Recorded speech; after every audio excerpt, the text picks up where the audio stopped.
For a lot of software leaders, we want to grow our companies to become a unicorn. That is a billion-dollar company.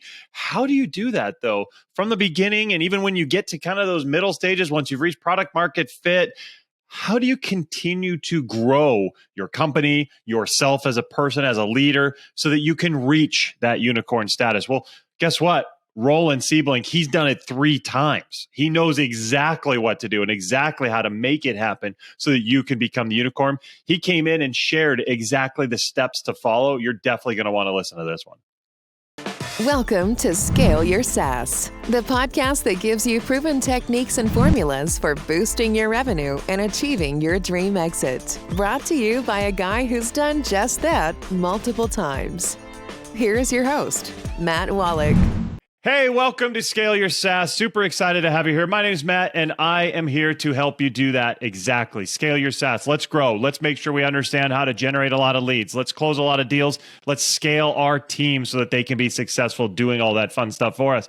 If you want those things, definitely subscribe to the show right now. Hit that button. That way you'll get notified of all the new episodes we have where we have incredible creators and innovators who tell you exactly how to scale your SaaS. And one of those incredible people is here with us today. I've got Roland Sieblink with me. Roland, how you doing? Hello, Matt. It is such an honor to be on this podcast. I've been looking forward to this interview for a long time. Likewise, I was so excited to be able to talk with you. I know you've done a lot of great stuff, and I'm really looking forward to sharing your knowledge with the world. But first, let me make sure everybody knows who you are, Roland. So a little bit about Roland. He's the founder and CEO at Midstage Institute. The Midstage Institute, it helps founding teams of mid-stage startups maintain maximum momentum so that they can keep growing while keeping their culture. And Roland himself, he's a 3-time tech founder with a profound understanding of the challenges inherent in scaling a business. He's a momentum facilitator and coach for fast-growing startups. He brings 30 years of experience in software and SaaS startups and is a former landslide winner of the Silicon Valley Founder Showcase. He is the man. He knows his stuff, and I'm so glad to have him here. Roland, thanks for being here. Oh, you're too kind, Matt. Well, I want to hear about what you're doing lately and what's coming up for you. Can you tell us? Yeah, absolutely. So, as you said, our focus is really to help mid-stage companies, typically software companies as well, we're going through that treacherous mid-stage, right? So typically we define that as from the moment you have some first signs of true product market fit until you reach product market dominance, right? And a lot of founders know the first, but many of them kind of assume that that's the end of the journey, or like once you reach product market fit, then that's basically all the success you need. I might even say the ones with the more technical backgrounds, they get an itch to start developing the second product. But what we found is that really the journey is only beginning once you get some inkling of product market fit, because now it's time to start, instead of exploring, you have to start exploiting that product market fit and start racing towards actually occupying that market sooner than all the competitors out there could possibly catch up with you. We'll be right back. Game changer in lead generation, Lead Feeder. One thing that's super frustrating when I work with clients is driving traffic to their website, but then not knowing who those visitors are. You can't tell who these companies are, but guess what? There is a tool and it's changing the game and supercharging your lead gen. It's called Lead Feeder. Now imagine having the power to identify companies visiting your website, track their behavior in real time, and seamlessly integrate it all with your CRM. Lead Feeder is not just a tool. This thing is your secret weapon for efficient and targeted lead engagement. Now, what sets Lead Feeder apart? It's the ability to provide detailed insights into visitor behavior, helping your sales team prioritize efforts and close deals faster. This thing's got customizable notifications, lead scoring, GDPR compliance. It's loaded. Lead Feeder is really changing the game. If you're ready to revolutionize your approach to leads and deals, head over to leadfeeder.com for your free demo today. That's LEADFEEDER.com. Don't miss out on the future of successful lead generation with Lead Feeder.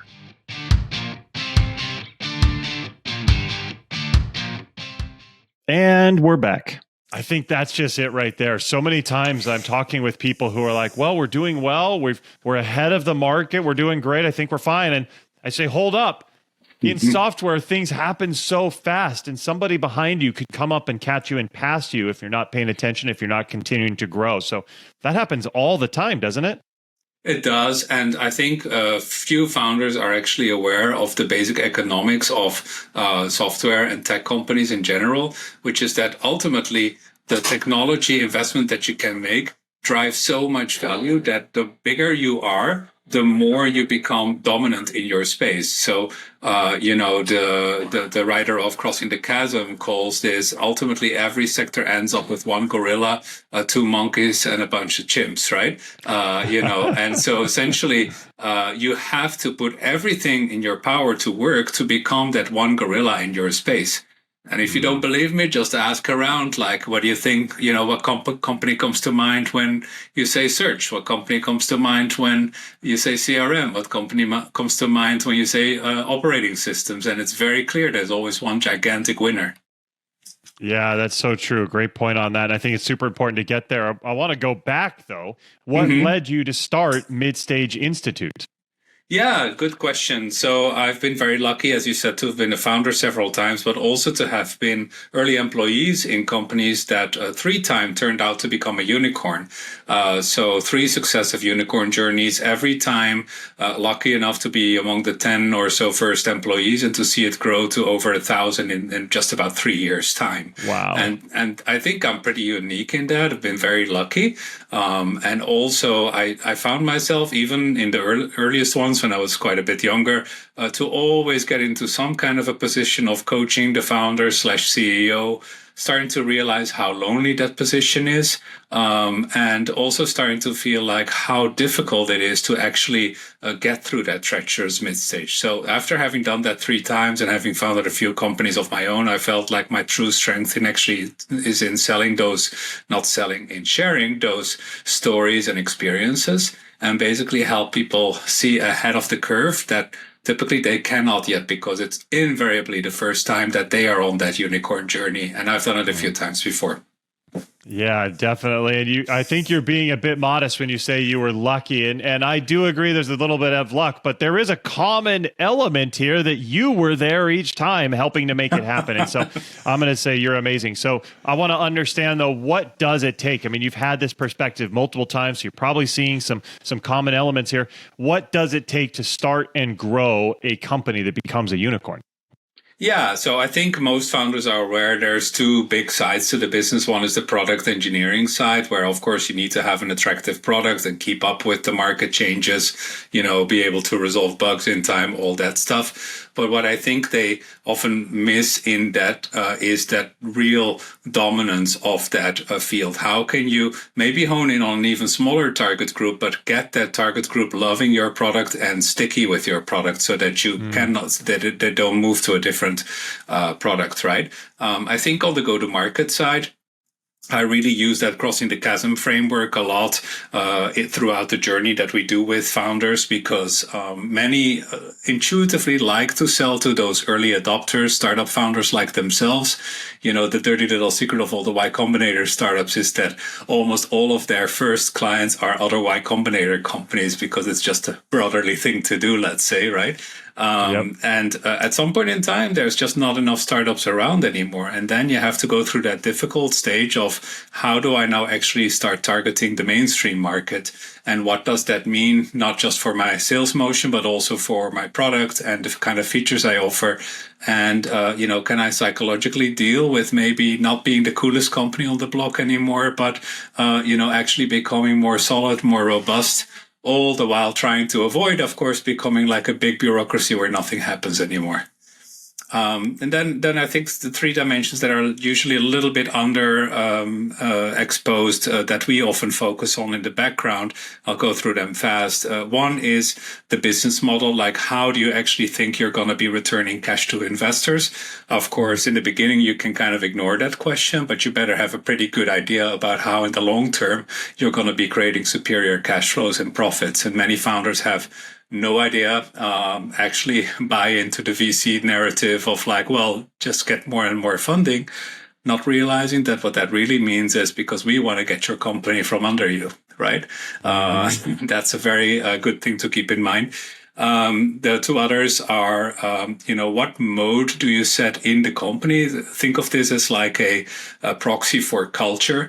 Like, what is the actual challenge that you pose to the workforce at large? Is it just sales, or is it like win any deal at any price? Or at some point in time, this starts shifting into like, well, we have to follow some guidelines because otherwise everything falls through the cracks, right? And how do you get to that perfect yin and yang of like enough energy and enough gung-ho sales motion, but at the other side also enough process and robustness to actually deliver on all that the company requires and to keep scaling it? And the last one, the hardest one, is how do you as a founder actually need to change because your company requires different things from you as you grow? And that's a really big one. It is. And I think, like if you start with that, then many founders are naturally resistant to it because, their starting point is like, how do I manage my employees better? How do I get people to finally do what I want them to do? Kind of a bit of an autocratic mode maybe in the beginning, which is appropriate when you're in a garage stage, let's say, right? But it's not appropriate anymore when you suddenly have 50, 100, 200 people reporting to you. And you need to learn totally different styles.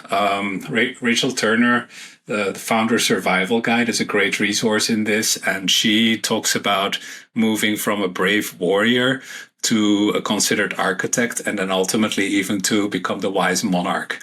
And how can you learn those new styles? How can you add them to your quiver, let's say, as a founder? That psychological dimension is probably the hardest nut to crack. Yeah, I totally agree. And I love hearing that because a lot of people don't realize the evolution you need to go through as a leader as your company grows. There's so many different changes. I talk with a lot of my clients. I help them grow, I help them scale. And then they say, wow, my day-to-day has changed so much in just the last few months. It's crazy. If you're in a high growth mode, it can really shift, right? Yeah, absolutely. And I think psychologically, it's really, really hard to ask people to change the very thing that made them successful in their minds, right? Which is typically an early stage hustle, very quick decisions, constantly changing perspective until something sticks, right? Very appropriate. If you didn't do that in the early stage, you would never even get anywhere, right? But at some point in time, you need to start becoming aware that that's not your recipe for success anymore. So how do you give that up and learn new skills? Or if you prefer, would you rather have somebody else come in? But frankly, I'm not a believer in replacing a founder CEO. I like to keep them in charge for as long as possible. But of course, the condition is that they need to be open to learning and developing their skill sets and maybe changing their profile altogether over time, as you say. Yeah, I totally agree. So can you give us some things you were able to help with? How can founders identify these habits and let go of old habits that maybe got them there without losing that innovative edge?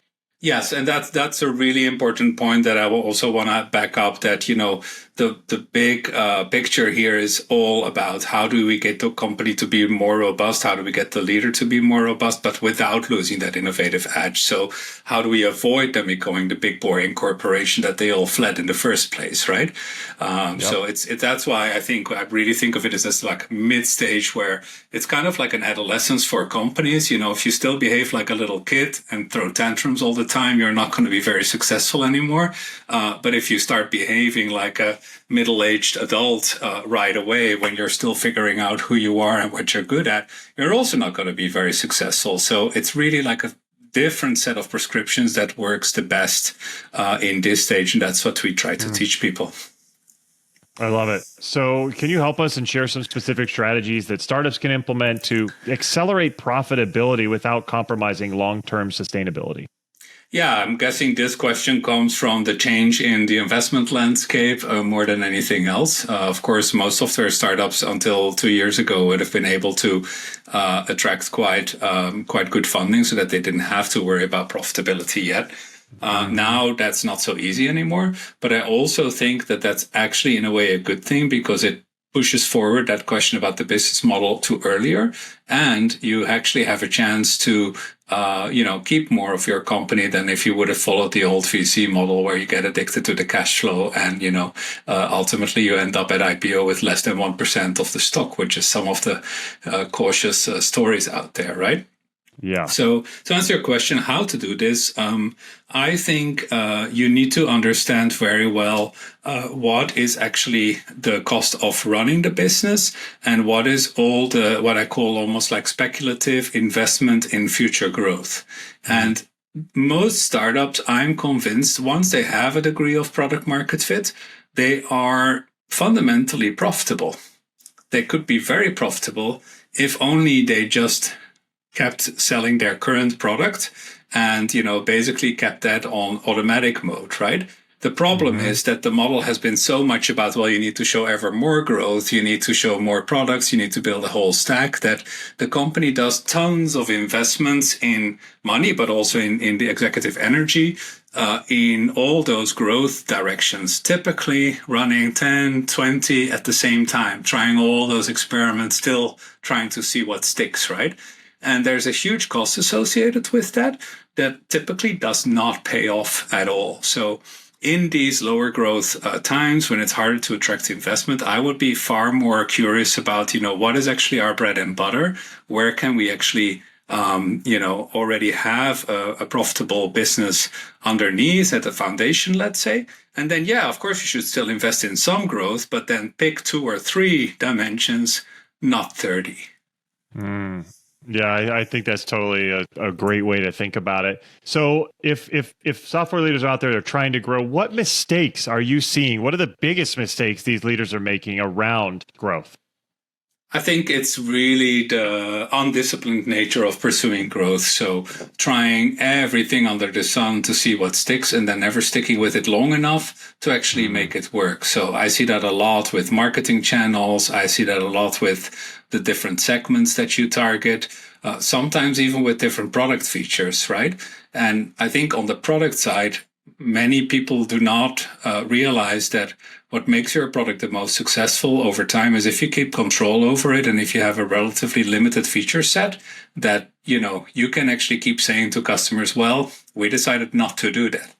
Too many companies become very dependent on 1, 2, 3 core customers that were basically when the customer says, I'd like you to add that button, then it's yes and amen, right? Those are the kind of products that really miss the mark over time because they cannot satisfy lots of people anymore. There's maybe 10, 20 people that use it intensively.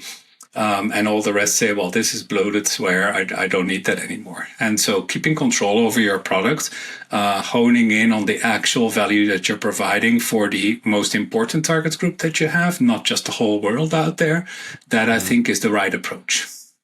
So I think it just kind of goes back. This is something I work with my clients on right at the beginning as you're getting started. Before you get to that mid-stage level, it's, hey, learn your market, know who your ideal customer is, and aim directly at that customer with your product, with your marketing messaging, with your sales process. Aim at that person. And Absolutely. We shouldn't change that. You're saying like even mid-stage, don't forget about that perfect fit ideal customer. Don't try and be all things to all people. Nail that. Right? Yeah, absolutely. And, once the sales really start taking off, which is typically when you have reached some degree of the mainstream market, then of course the model in your mind is that it should be like bowling pins where you hit one and then later on you hit the second and you hit the third, right? It's kind of like a chessboard that way, or maybe like the Risk game where you gradually conquer more and more of your TAM, right? But I think the whole focus on TAM, SAM, SOM in early stage startup is really misguiding founders because then they have an incentive to start thinking of like, oh, let's boil the ocean, let's conquer this $10 billion market, which really leads to lots of wasted efforts and never getting to any penetration where customers actually start using word of mouth, start recommending you to others, which is really what makes you the most successful. I think the positioning book by April Dunford is really good in that she always says like, your target group for this year should not be bigger than what you need in order to make your sales targets. So that's actually way smaller in most cases than what many founders think of, right? Yeah, absolutely. And April's brilliant. So I'm glad you brought her up because that's really important. But I want to ask you, so as you're working with your clients and even thinking back to growing your companies, what are some of the key indicators that signal a startup strategy is sharply focused and aligned with its goals? One question we always ask the executive teams when we interview them right before a workshop is, can you state your strategy in one sentence? That is still the best possible indicator I found of, having a sharply focused strategy. There's also the old Dilbert comic that for people of a certain age, where, Dilbert picks up the phone. People say, can you do this? And he's like, and that's a company without a strategy. A company with a strategy would say, no, we don't do that. Wow. Cool. So strategy is about choices, right? It's really about, making a choice and daring to live with that choice. And I think that's where a lot of people really fail, because they kind of want to be popular for everyone. Very true. So what were some of the things that you did in your companies that helped you get to where they were? It really depended on the specific situation, but I think the red thread was almost always to connect the product organization much closer to the marketing and sales organization, so that it didn't feel like different silos, but that we had more of an understanding of what does the customer really want and what can we deliver and how to reconcile that dilemma, right? And so I think one of the most powerful things you can do is have a bit of a program where even engineers sometime listen into calls or sit with the customer. Of course, not to resolve all their problems on the spot, but more like, to get exposure and to realize that, they're all just people like you and me, and not this kind of ideal that you see on a cardboard somewhere, right? Same way the other way around, when sometimes you want some customer focused people, some like sales, customer success, also get to know the technology a little bit better and see what the constraints are and why resolving this one request for this one customer might actually decrease the value of the overall product for hundreds or maybe even hundreds of thousands of other customers out there.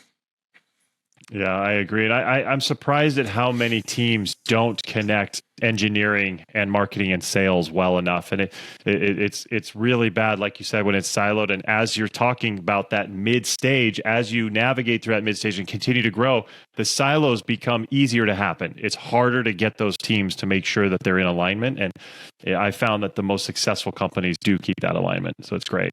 Yeah, and one key lever for that, Matt, is when we come in and help those executive teams is not just to coach the CEO, but also to have those quarterly sessions with the entire executive team, but to keep those resolutely cross-functional. The question is not what is marketing going to do, what is engineering going to do, what is finance going to do. The question is, what do we need to do as a company? What are our top 5 priorities for this quarter or for the year, whatever the case may be? And just I often even ignore, I know very well who has which function. You can usually already tell by the type of person, right, to be honest. But in the end, it doesn't matter. Like I will sometimes purposely ask a marketing question to a head of engineering or the other way around, because I say, when you come in here, your job is not to represent your department or to defend your people. Your job is to learn to think like a CEO. And it cannot all be on that one guy or girl in the room that is supposed to bang your heads together and try to make you come to compromise. That's something you can learn for yourselves. Yeah, absolutely. Very, very true. Okay, so as we wrap up here, Roland, this is a ton of great stuff. What one piece of advice would you give to software leaders who are entering this stage and saying, okay, I need to figure out how can we grow as a company? How can I grow as a person?